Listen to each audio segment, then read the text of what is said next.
पालघर लोकसभा मतदारसंघामध्ये बहुजन विकास आघाडीचे बळीराम जाधव विरुद्ध शिवसेनेचे राजेंद्र गावित असा थेट मुकाबला होणार आहे। 29 एप्रिल म्हणजे लोकसभा मतदानाच्या चौथ्या टप्प्यामध्ये इथे मतदान होईल।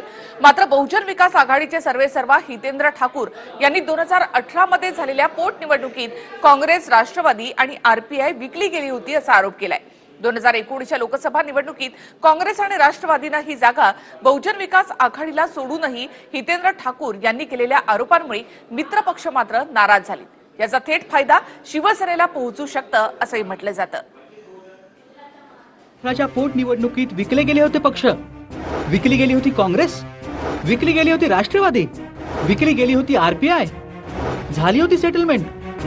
निवडणुकांच्या पार्श्वभूमीवर हितेंद्र ठाकूरांचं धक्कादायक वक्तव्य।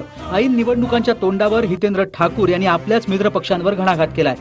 बहुजन विकास आघाडीच्या बळीराम जाधव यांच्या प्रचारार्थ आलेल्या हितेंद्र ठाकूर यांनी 2018 रोजी झालेल्या पोटनिवडणुकांचा दाखला देत या पोटनिवडणुकीत काँग्रेस, राष्ट्रवादी आणि आरपीआय या आपल्याच मित्रपक्षांवर सनसनीखेज आरोप करत या पोटनिवडणुकीत हे सर्वच पक्ष विकले गेले होते असा घणाघात केलाय।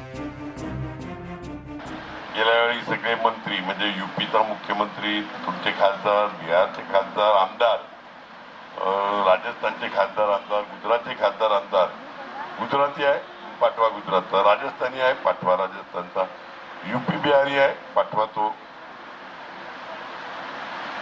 प्रचंड पैसा खर्च केला गेल्यावेळी। काँग्रेस, राष्ट्रवादी, आरपीआय यांची लायकी ही फक्त 47,000 मतं मिळवण्याची होती असं धक्कादायक विधानही केलं। प्रचंड पैसा खर्च केला गेल्यावेळी, बरोबर ना? मान्य करतील का तुम्ही? आपल्यातले काही विकले गेले, खरं की नाही? काही लोकांची कर्ज क्लिअर झाली।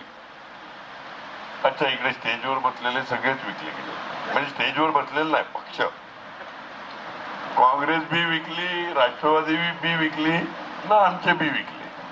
होती का नाही स्थिती अशी? अरे नसेल तर नाही बोला ना। याबरोबरच हितेंद्र ठाकूर यांनी या मित्रपक्षांबरोबरच आपल्या पक्षाचे अध्यक्षही यातच सामील असल्याचं सांगून एका वेगळ्याच वादाला तोंड फोडलंय।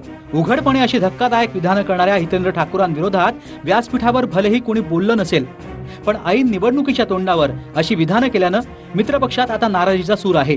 मात्र ही नाराजी उघडपणे बोलून दाखवण्यास कुणीही तयार नाही। हितेंद्र ठाकूर यांचं हे वक्तव्य शिवसेनेच्या अर्थातच राजेंद्र गावितांच्या पथ्यावर पडू शकतं असा सूर आता पालघरमधनं पाहायला मिळतोय। पालघरहून मोहम्मद हुसेनसह ब्युरो रिपोर्ट TV9 मराठी।